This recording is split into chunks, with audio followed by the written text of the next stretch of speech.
Good morning, afternoon, and evening. Welcome back to the Liberal Artist Podcast. I'm your host, as always, Bodio Papula, and with me I have Kaylie Horowitz. Hello. And Andy Gibby Gibson. I fell in love with the Starship Trooper. And that's the only part of that ABBA song that I remember. I don't even remember it at all. I don't Listen. remember that ABBA song. I think. Are you sure you're not thinking of Super Trooper? No. Mm-hmm. Super Trooper, lights are gonna find me. Don't but gaslight I me. Won't be a blue. I have the power of the internet Like to... I always do. But somewhere in the crowd, Shit. there's you. She wasn't gaslighting me. God is Damn. Listen, you do Correct. Mamma Mia once, you never forget those goddamn lyrics. So we're a little late, and by that I mean the calendar is weird. It is yeah. June. It is June. It is no longer Space Opera Month. We are doing Not another May. sci-fi. It is no longer May. Sorry, JT.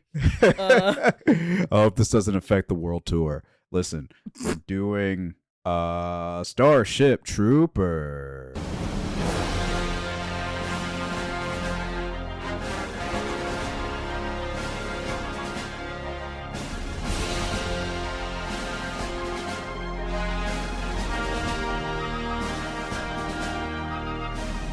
Comedy? No. No. Yes, and Well- but, I think it's funny. Here's my comedy here's my with an quick take. asterisk. Yeah, I had always. Where do I even start with this? Start. Where do we even start with this? Let's start with Liberty. I'm Bum, a bum, big bum, fan. bum. Exactly. I'm a big fan Yeah. of the game Helldivers 2. Myself and Kaylee's partner Ian I play have it lost many as evenings often. with my husband due to the fact that Bo and Ian had to go fight for democracy against the bugs. They keep trying to drag me in, and I fight kicking and screaming. It's fun. Come sacrifice yourself with us. No. But I know this movie's reputation via Helldivers. Helldivers and Helldivers 2 were 1-to-1 based on Yes. this movie. And I had always been told that Starship Troopers is an ironic movie. Yeah. Yeah. Now that I've seen it, I don't think that's true, and I don't think people know what the word irony means. And especially after watching it after Spaceballs, I think is so much more jarring that it's like, no, you keep using that word, and I don't think it means what you think it means when you're describing this. I think the way that I figured it out is like it's a satire, but it's not as in your face about like being a parody as Spaceballs is.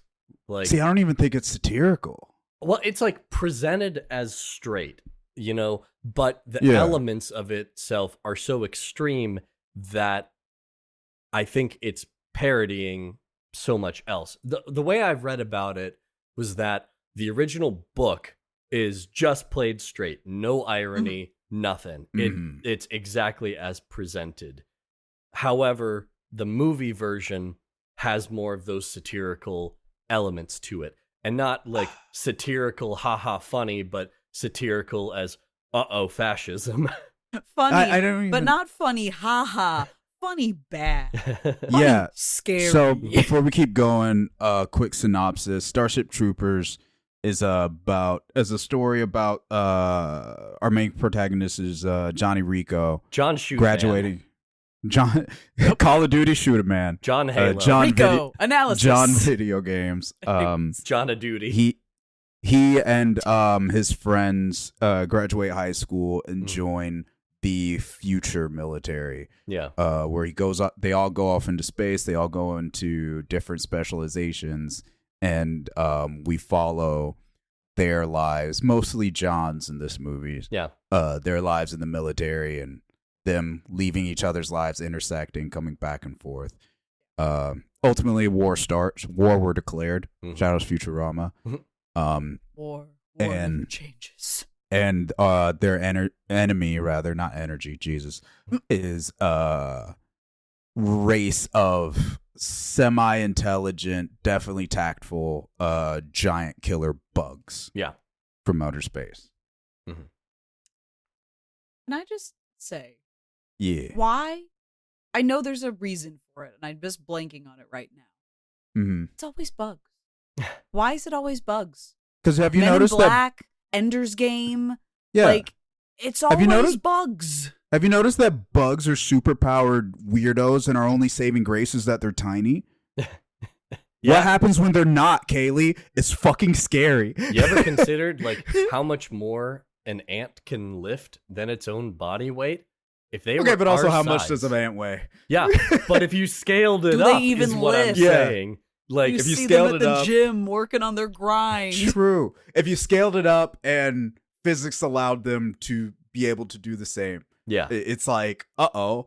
Yeah. The whole deal is that like bugs are unlike us, not just because they're not like cute and friendly humans or whatever, but also they are cold, unfeeling creatures that care nothing about like their own life and self-preservation if it's for like the good of the horde. Which I'm glad you said that because the thing that I do remember, and I wish I could pinpoint a source on this. I feel very armchair philosopher, just spouting this with no claim or source to back up the claim. But you've said exactly the point is that they are a hive mind, that they don't mind, like, again, there is no individual, there is only the horde, there is only serving the queen or the center of it. Sure. Between the 50s and the 90s, I'm 90% sure that bug as like alien, the species, the race against humanity is meant to be communism. Yeah. Continued Red Scare propaganda. Yeah, a lot of that is like maybe seen in something like I think the original Invasion of the Body Snatchers is the most indicative of that. Like that's a direct like allusion to communist takeover with like collectivist ideology. Absolutely. And like taking away individual freedoms and everything. Like they have similar themes in like the remake in the 70s. Like the bug civilization essentially runs against how we as like modern Americans are supposed to operate. We're a very individualistic society. Right. However, and I will say however, like in this particular like vision of Earth, we have like the one world government, and we have like a much more collectivist but like fascist rather than communistic sort of drive. No, and I think the point that Starship Troopers does get across quite well is that like it doesn't heavy hammer that idea that the bugs are communists, that like we have to win against being a collective, being socialist, because it's doing the exact same thing when we're watching Rico and everybody else in boot camp. Like, you can't be an individual acting against orders. You have to be, you know, leading the group, thinking of the group, like benefiting the collective, just in a fascist take.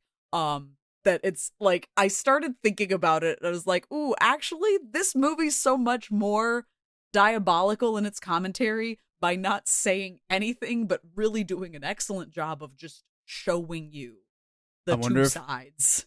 I wonder if that's a symptom rather than a intention. Maybe. Because it's very smart, so I'm not sure. And I think that's kind of to your question of like, I was asking myself, like, did they mean to play it straight, or did they fall into becoming camp while trying to be straight, or did they mean it to be more camp and ended up playing, no, we're going to show the horrors of war because these are the horrors of war. See, I don't even find it campy because the movie is really deliberate when it wants to be about its violence. Yeah. You know what I'm saying? Like, it could have been Saw, slasher, blood everywhere, right? Especially but we're not when at we Evil get Dead levels of blood. Yeah, exactly. Not even close, man. No. Obviously, it's war. People die, and it's war against bugs, so people die really violently. Yeah, they are really, really, really deliberate when they even choose to show like a blood splatter, right? Because we cold open the movie, or not cold open. We cold open with an advertisement to join the Yeah. military and whatnot. And I think that's where people We get a get lot in, of the like, comedic stuff. In media res, we Yeah. we just directly step in. And we see an active war zone, and it's barely violent, right? There's no real blood splatter. We hear people like screaming and shooting and whatever, but we don't see anything.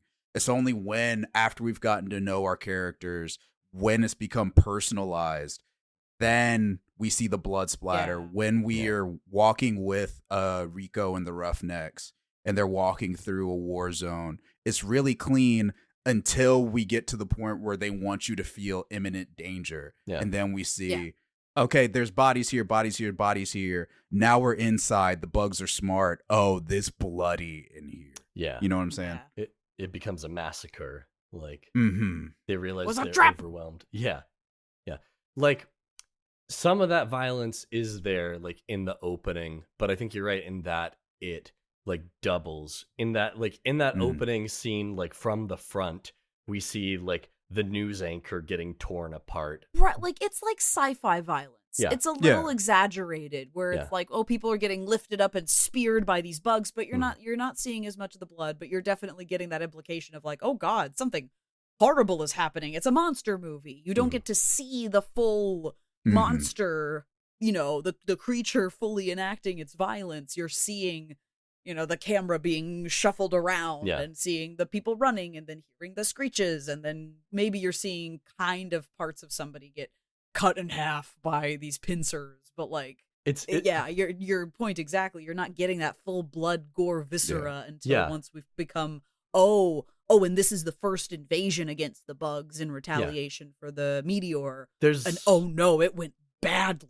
There's like a change in perspective, like Bo was talking about, in that like we have the like news camera footage of it. 45 minutes later, we get our character's POV of it. Right. And it's so funny to me that between those 2 points, we essentially have like a 90s high school movie. Well, but here's my thing. I've said this before in movies that we've talked about war.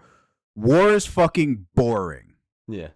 War's dull as hell. It's a bunch of people in a field shooting at each other and people die. We know it. Yeah. What I think this movie does really well is the time is a little weird, but it's like, hey, these are children to start with. Yeah. And then number 2, it's a kind of a cheesy high school drama, really. Yeah. And it's because it wants you to care about these characters. Yeah. You know what I'm saying? It gives us a chance to actually learn who these kids are, see their friendships and their relationships and how those spawn. And then now they're at war, man. Good luck. Right.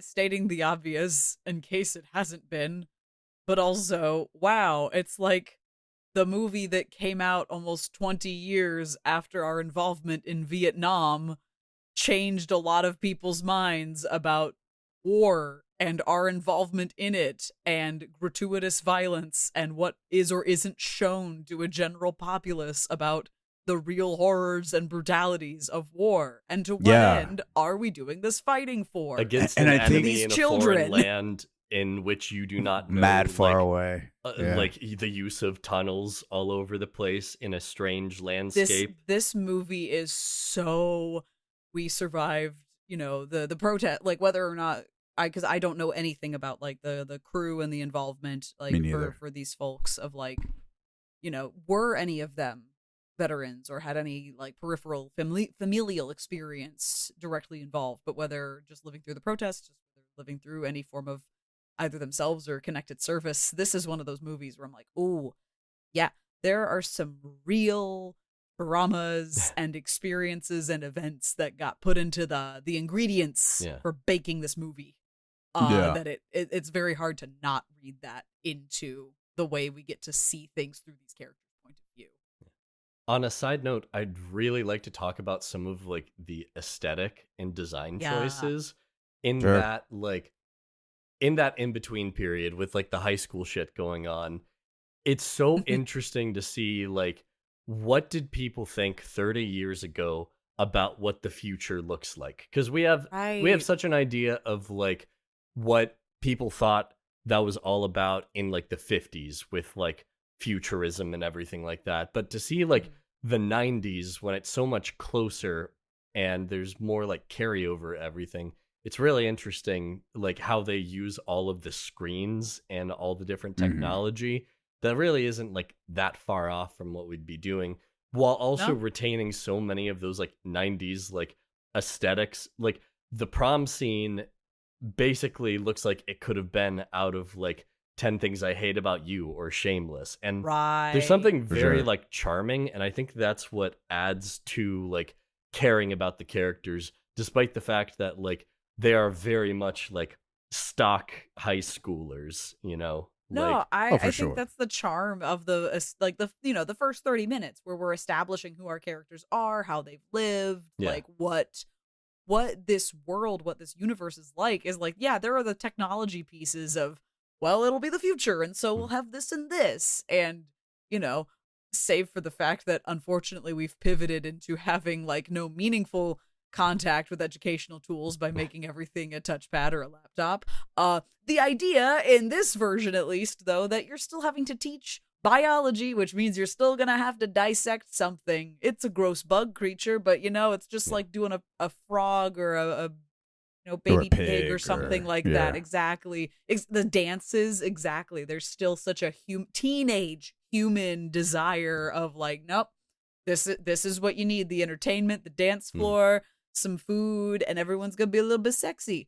I'm so very much more interested in the sports culture of this world, because I'm like, yo, co-ed, like co-ed AFL, AStroTurf, but like basketball court, like football. Hell yeah. Yeah, there's this is insane. There's stuff that almost makes it feel like optimistic future, because like it's a movie that's very like egalitarian when it comes to like gender equality and racial equality and everything. For sure. Yeah. But at the same time, like lying underneath the surface, we get mentions of how different the world is. Like there's this basic like high school shit that's happening, and it's in Argentina. Like, I was about to say the just like the white peopleification of Buenos Aires. Well, like, I'm scared to know what happened to get us here, but also like that's the thing. Like we get mentions of like this whole one world government thing going on, as well as like we found out democracy didn't work and we left it behind, just like as a blasé sort of thing. The high schools, when you're doing all these dissections or all these history lessons, are essentially conditioning an entire generation of children towards warfare on a galactic scale, like so that it all feels normal, so that like no kid goes like, bugs? What are bugs? That's crazy. Right. There's things in our galaxy that I don't know about. To the Story Zone credit, they do acknowledge that that's weird, right? Like Rico's parents directly talk about his history teacher, who ends up being his lieutenant later. Yeah. And they're like, oh, he's training you all to be citizens, soldiers. I don't like that guy. That's weird. A high school shouldn't be a recruiting ground. Yeah. Right. So it's interesting that we all see this, right? Because it's clearly there, but also the world of the movie acknowledges itself. When we mention the democracy kind of being thrown aside thing, there's I'm gonna butcher this quote. Speaking of armchair philosophizing, right. But there's a quote. What's that fucker's name? Prime Minister of Great Britain during World War II. Churchill. Thank you. I wanted to say Woodrow Wilson. Good old Winston. I wanted to say Woodrow Wilson. Was like, no, that was ours. No, like 12 years earlier. Exactly. There's a Churchill quote that goes along the lines of, we believe in democracy because it's the thing that works right now, right? Yeah. So the idea that, again, current events aside, the idea that in a few thousand years we find out democracy, or the type of democracy that we use before this turns into a different discussion, stopped working. Yeah. That's not an unrealistic assumption. Yeah, only the military has any sort of political power. You have to like be a part of the military to be able to vote or anything. To vote, right. We get to hear the locker room talk, which like there's not for as much as it feels like, why are we spending time here? Like, it's a 2-hour movie. Yeah. So it's like, why are we spending time with this? There's nothing that's wasted in those moments, which is amazingly well done. But in that locker room talk, you know, all the new recruits in training, they're talking about, oh yeah, why'd you join the military, basically? Like, why'd everyone go into the army? Exactly, you don't need to do the college recruiting. Like, they're all having to go because so many of them are like, you know, it still stands that, you know, the military will pay for my college. I can go to Harvard and won't have to pay for it. Or that's the only way you can make it in politics is by having service. I'm going to be, you know, you could still do the career ladder of being in service, of you know, going all the way to admin and whatever at the top.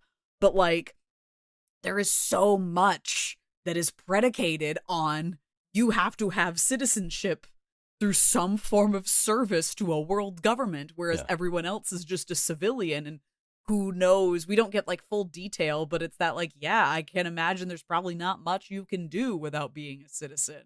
But it sounds like they have because Rico's parents were both citizens. They were, or not citizens. Civilians. Civilians. Sorry. Yeah. Man, calling soldiers citizens was a really cool story choice because even I'm confused right now. Yeah. But no, Rico's parents were both civilians. And he's still an all-American golden boy. Right, and like clearly well in Buenos off. Aires. Like, like this is supposed to be your like WASP equivalent, like, you know, sort of family status. But yeah, they're not citizens. Yeah, so but what have they done to get there? I don't know. He's like coming from a wealthy family and everything, but it's shown as like the right decision for him to essentially reject all of that and become a tool of the state in a very I violently disagree with that assessment. Like what I'm saying is that like he's rejecting his parents because he's like, we have to, like, in part it's because, you know, he's chasing after a girl, but also in part like it's framed as like you are leaving this behind and becoming like, you know, the Ubermensch, essentially, like to like train to be your best in everything. I don't agree with that assessment at all. How did you see it? It's he joins the military solely for a girl, right? Who they end up separating, and anything else outside of that, like the pro military stuff, is just how the military works. Yeah. Sure. Of course, when you join infantry, another infantryman. Have y'all how much time have y'all spent to speaking to military service members? I did ROTC in college. I spent a lot of time in military stuff. And I've met a couple recently, and the experiences were notable. That's just how you are, right? Yeah, because it goes back to what we were talking about, the betterment of the whole as opposed to the betterment of the individual. Yeah. The military, as much as is logical, gears you towards the betterment of the whole. Yeah. Right? Because if you're at war and you're in the pit and the guy next to you is shooting somebody, the last thing they want you to do is turn around and run away and leave him alone to die. Right. Yeah. You know what I'm saying? So, like, the idea that, they are still grandizing, right? They're still making the military look awesome. I'm like, yeah, as much as the army does nowadays. Oh, for right? sure. No, like there's a lot of that, like my favorite part of this, which is in the first 10 seconds, but I'm doing my part. I'm doing my part. Like, that's still so U.S. Army, U.S. military, Marines, like advertisement coded, like absolutely. It just doesn't include the Tim Robinson, I didn't do fucking shit, which I always fill in the back of my mind. Well, thank you, TikTok memes. What I'm saying is that, like, there still is that, like, the individualistic part that exists because we see him rise to his true potential to become, like, squad leader and, like, later on in battle, bravely jump into, like, onto a giant bug to blow it up, like at his own risk of life and limb and everything like that, where it's just, we see some of the traits of the like mythological hero that like fascism tries to condition people to believe in. Like, that's kind of where I'm coming at it from. He may not have joined for the right reasons in their like viewpoint, but like I still see some of the trappings of it. I would ask you, is that because they want to be like, haha, fascism, the military state, or because it makes a fucking cool story? It's both.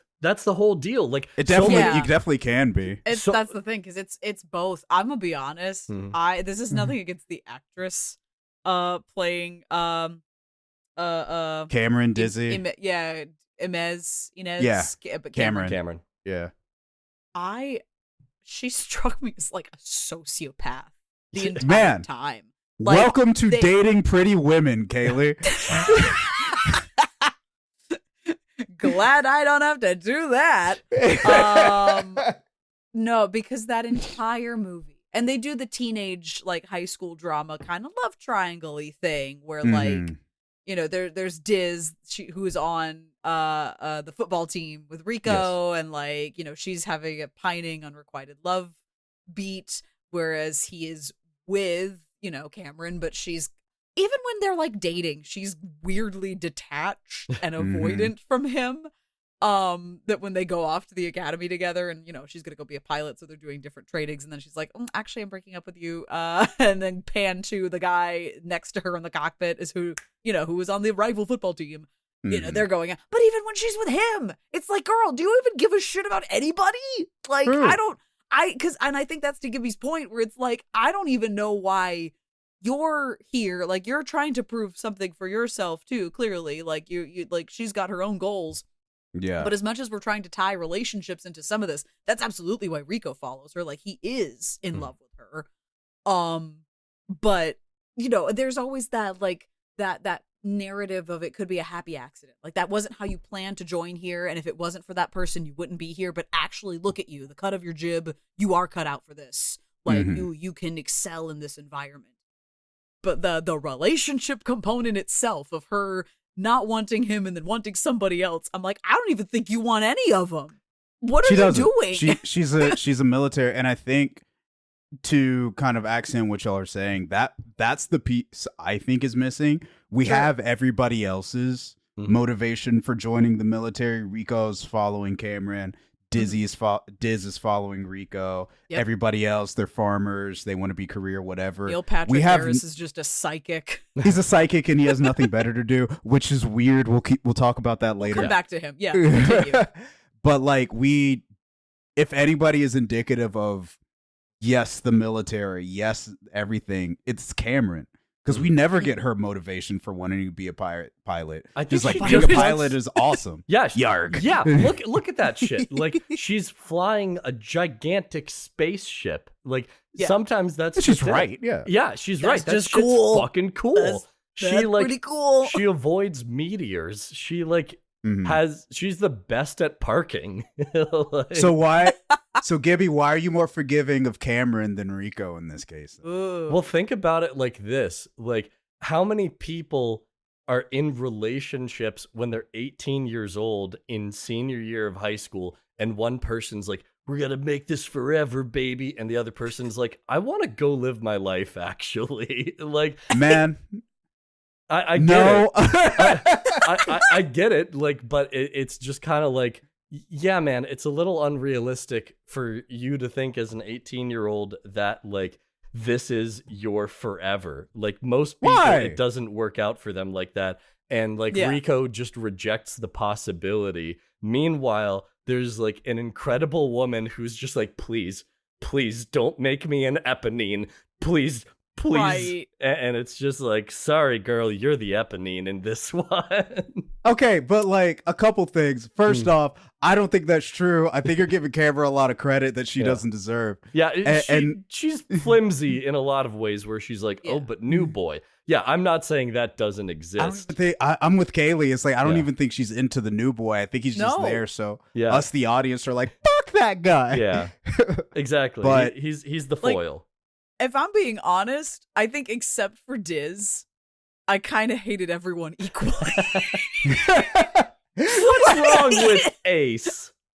I will say. Okay, Ace is not too bad. I honestly, I like Diz, and I like some of the side characters more than the main. We all need a dipshit dipshit friend.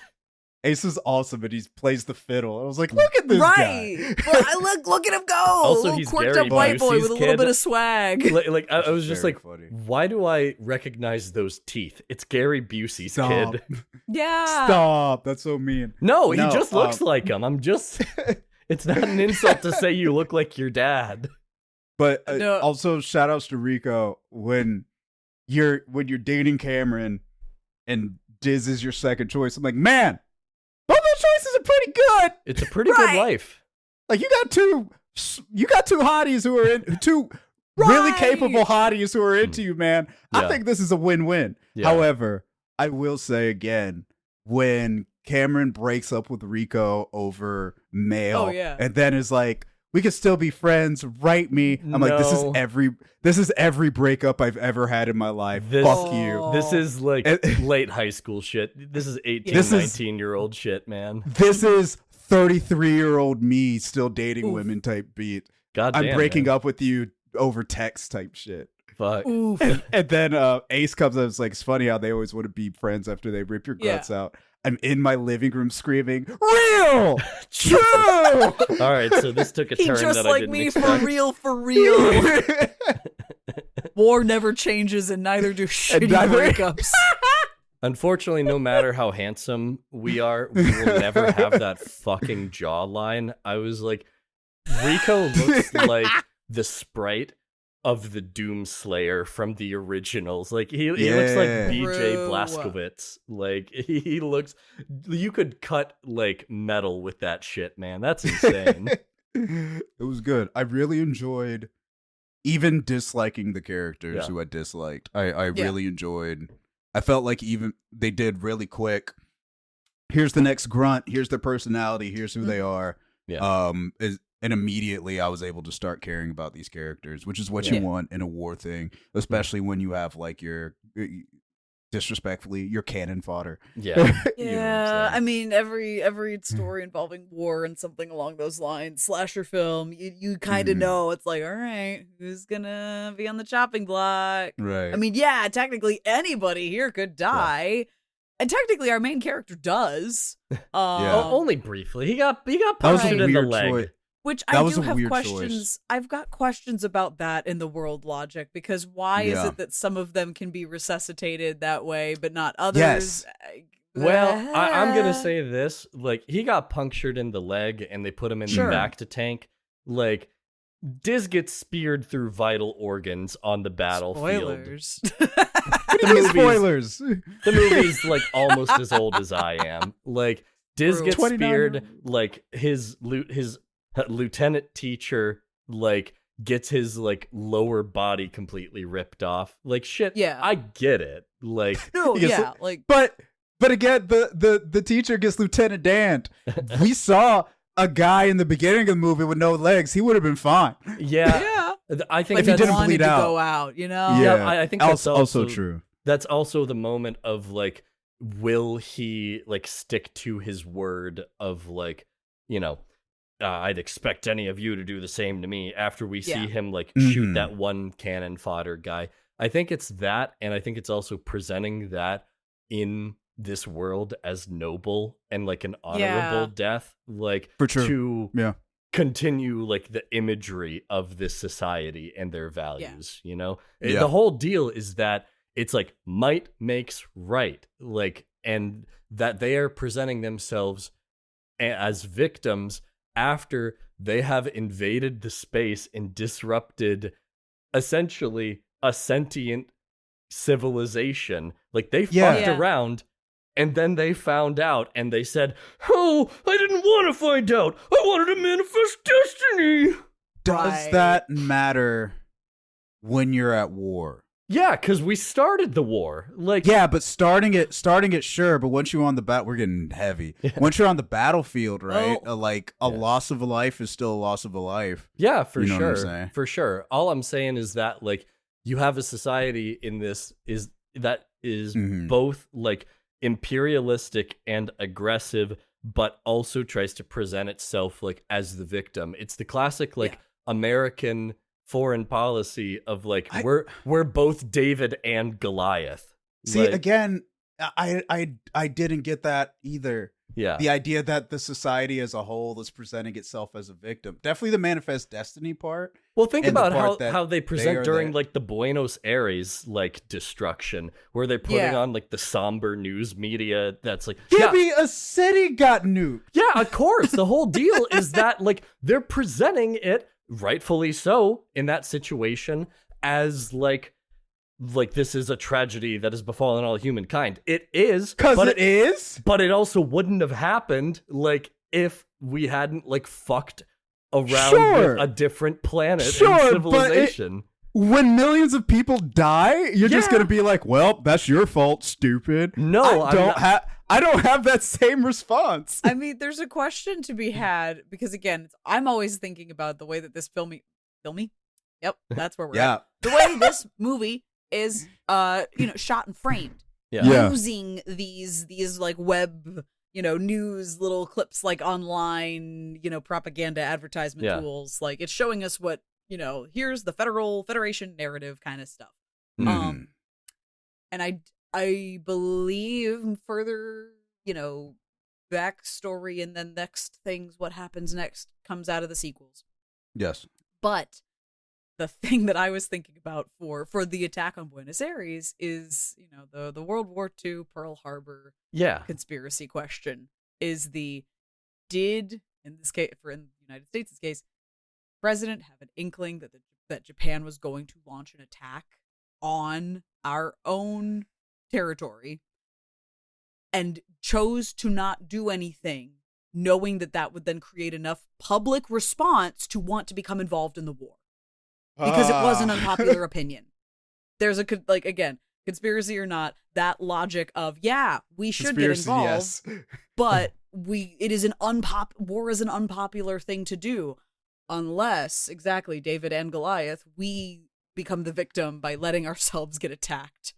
Is that something that would have happened in the Buenos Aires I scenario? I don't know if I want to dabble in that, but I am glad you brought up Pearl Harbor because I think that was actually the example I was thinking of, in that, like, I am not saying that, like, this, like, fictional version of Earth is wrong to mourn the destruction of Buenos Aires and every other character we know. What I'm saying is, like, compare that to, like, Pearl Harbor when it's, like, an unmotivated attack. Like, and then, we are presenting ourselves, like, as, like, we have been attacked and we must rally the troops. Which Meanwhile, it was not necessarily an unmotivated thing. United States was embargoing Japan. We were blocking trade. And, like, why wouldn't we? They were fighting our allies. But that's the thing, is when things sound, war narratives like this, fiction or otherwise, when it's saying, this was unprompted, how could they just do this?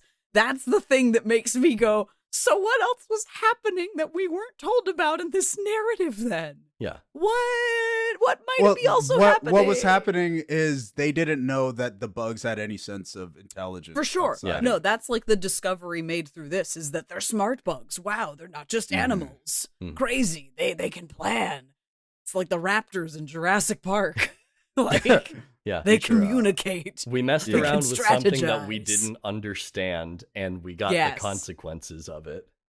Yeah, but that doesn't mean we shouldn't. Anyway, we're gonna get like in a different debate. Chasing me right now. we can, like, I'm not saying don't mourn it. I'm saying, like, the film then, like, uses it to frame it to emotionally motivate the characters for revenge. Like, and because why wouldn't that happen? Well, yeah. All I'm saying is, I think our differences is you keep on trying to be like, oh, the society. Yeah. Whereas I'm like, but think of the individuals. And how they are and where they live. You know what I'm saying? It's different viewpoints. Yeah, I'm just trying to deconstruct, like, the framing of it. Yeah. Like, and we do see all the individual response to it, and, like, they all focus in on, like, we're gonna go kill a bunch of bugs, like, over and over again. And then we see, like, how ill-prepared they actually are for that first encounter with it. Because the government, once again, is like, there's bugs. Here's a can of Raid. We should just go kill some bugs. Yep. And I think this is where I go again, in saying I don't think this piece, because again, I may or may not have immediately decided to buy the book after watching this. Yeah. So I'll read that later. But, it's where I go again and ask, is this ironic? I think with the movie, we get, oh, this is irony and this is satire because of the AOL.com, the advertisements. That stuff is explicitly funny and they are palate cleansers. The the soldiers at the park, here, kids, this is our gun. And the kids like riding over it and whatnot. Have some bullets, children. Yeah. Like, that stuff is explicitly funny. Everything else about the story, I read as, no, this is just how war works. Yeah. Right. No, and I think that's the implications of the society, whether it's the bugs, whether it's the Federation, versus how the individuals react. And especially because, and bring back fucking Neil Patrick Harris, this motherfucker has had a career playing unassuming but conniving and evil manipulators. Like, good God, that has been his typecast. But he talks about it as games. Like, he is, we see him in the beginning, like we see Carl, dicking around, like there's not, it's all good, it's fine, it's whatever. And then he is pulled off into war strategy, and he talks about it like, not like it's gambling, but it's logistics, it's statistics. It is understanding motivational factors and knowing that they were going to send, not necessarily that it was Rico's unit, but they knew they were going to send a unit in to determine if the bugs had intelligence. They knew it was a trap and they did it, which to me then suggests I wouldn't put it past that same Federation to play victim in order to attack something else. But again, and if this is the greater commentary on the United States and war, then there's your answer. But again, I the machine. I don't push back on what you all are saying. I do want to acknowledge that piece, I think, is commentary on kind of the inhuman and kind of scary objectivity you have to have in that style of leadership position. Right? Because we bring Neil Patrick Harris's character back. Again, him being psychic is super weird, and I don't know why it's in the story. I don't quite get that part. But we bring that character back where he does say, yes, we knew it was probably a trap, but we needed to get in to see if the brain bug was there. Right. We needed to know. We needed confirmation. And he says that he's like, I make decisions like this that kill hundreds of people every day. I can't be held. I can't stop myself from doing that for the greater good, which is wrong and is scary, but also is how people have to be in that position. And we bring him back and we prove that he isn't completely inhuman, because he's the one who tells Rico psychically, hey, Carmen's still alive, go that way and go save her. I still care about you all as much as I am able, even in this position of authority. You know what I mean? Yeah. So like, I see why you could be like, these people are evil and this is abject evil, but I'm also of the mindset where it's like, yeah, it's there, but also abject reality. It's unfortunately the entire thing is a mixed bag, which makes it very fun to dissect. But then, sends me off the edge of going, and why can't people think about our world in this way? Guys, he's wearing a Nazi uniform. It's just complicated. Like, he is draped in the fashion of fascism. Like, the long black trench coat is like direct, like, lifted from photos of like Nazi generals and everything. Like, I think the most critical thing is like, striking. You're not wrong, Bo, that some of this just is the reality of war. But there's elements to it that are like, oh, this is war and fascism. Like, you get I think the most indicative of this is at the end when they have the brain bug captured. He comes in, he psychically links with it and says, it's afraid. And the blaring victorious trumpets are all going, and everybody's like chanting, like, yeah, we're kicking ass. Like, that is like the scene of their whole might makes right philosophy. Like, we are beyond just like warfare at that point. We are like, we are going to destroy their entire civilization because we are stronger than them. We know them now, and we're going to eradicate everything. Yeah, sure. And I'm not saying that's wrong, but I'm also saying first off, yeah, you're right. That's how Nazis dress, trench coats, all that stuff. Cool. That's also how everybody else dressed, Gibby. That's just what military people look like. Sorry, they all look the same. That's the point. What I'm saying is that direct like black trench coat that he and the upper command is wearing, that like of like the scientists and everything. Like I compare that to like how, you know, Eisenhower and Patton are dressed, and it's not the same, you know. It's very similar. It's just the colors are different. And again, you're not wrong. I just want to point out that's just how motherfuckers dress. You know, you and again, I yes and right. Yes to what you're saying. And if it's meant to be an abject evil, why does the movie end on such a positive note or such a hopeful note? That's the thing. And there's the Helldivers part of it. I don't think it's meant to be abject or like objective in any sense. It is meant to be unsettlingly. I don't feel like we actually won. I don't feel like we're supposed to be in support of this. That I think is the whole point. And also like the bad guys used propaganda and presented themselves in this victorious, incredible way. I don't think they're the bad guys. I think they're just guys. But that's the thing, exactly. I don't fully agree that they are the bad guys because like the bugs are still out here like slaughtering motherfuckers. Yeah. But at the same time, like again, it's the complications of war. What happens by the time you have these two sides ready to duke it out when nothing has begun, but then once a conflict has started, well, yeah, what do? Like you can't. You can sympathize with your enemy, but can you empathize? Can you choose to just stop because, oh no, the poor things, but they've also done all these heinous things to us. Like, there's the entanglement. Like with, it's the framing, not like the actual morality that are direct callbacks to things we have seen, like in the 1930s Nazi propaganda films that had like a pretty significant impact on modern cinematography. Like I'm saying, framing matters a lot, and it's not the only thing, but it is an important thing that generates those feelings and the thesis of the piece. Like it's the point of Ender's Game as well, where yes, in a war you are allowed to have we're the good guys when you're in it and you're thinking about you and your battalion, your survival. Like it's us versus them. And then the moment it's over and you realize what's happened, maybe what you have done to contribute to that, there's some question about, were we in the right to do this? Was anybody actually right to have done this?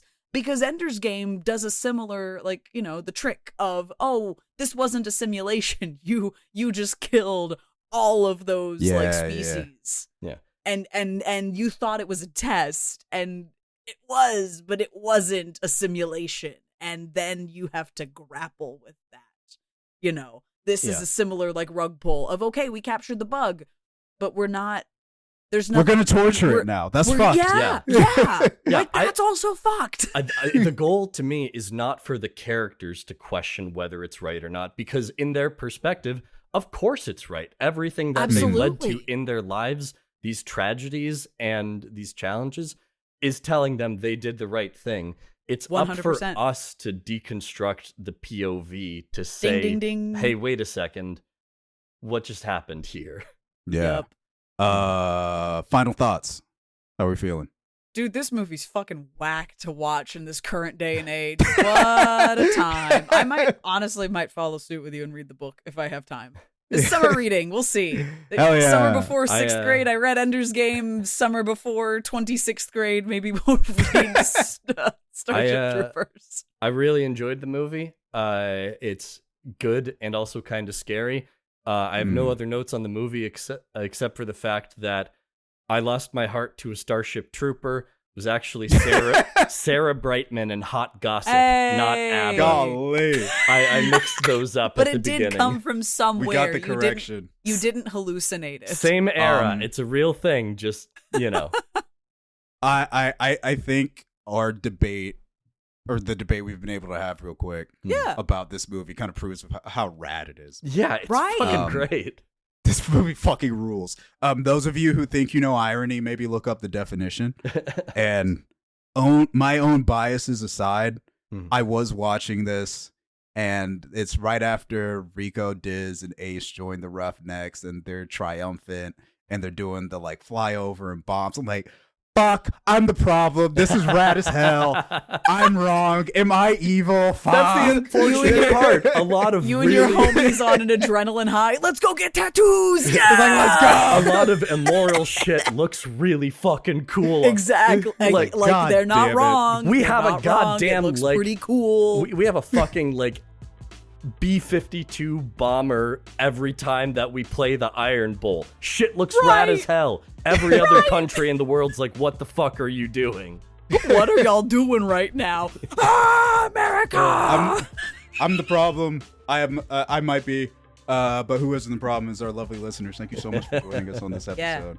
Thank you for closing out. You guys aren't problematic at all. You're lovely. Thank you for joining us on this closing out of this year's Space Odyssey month. Join us next time when we get our military loadings. I'm playing healer again. Do do do do do do. Peace. The Liberal Artists Podcast premieres every other Thursday on your favorite podcasting platform. The show is hosted by Bodio, Kaylie Horowitz, and Andy Gibson. You can find the show at Liberal Artists Pod on Instagram and TikTok. Thanks to White Hot for performing the theme song Reflect, which can be found on freebeats.io. Now, I'm off to go exploring, and maybe, just maybe, I'll find a sheep that I can call my own. Good day.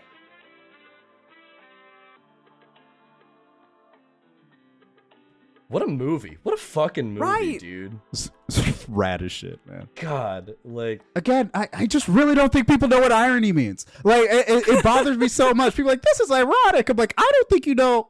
Who taught you that word? Right. Alanis Morissette. Fair enough. Irony. It's I like thought you meant iron rain. deficiency. Iron deficiency. There's Rose a pill bullets. for that. We didn't need to go through all this. We could have just taken a pill. A little jagged pill. Alanis Morissette. Hey! I'm stopping.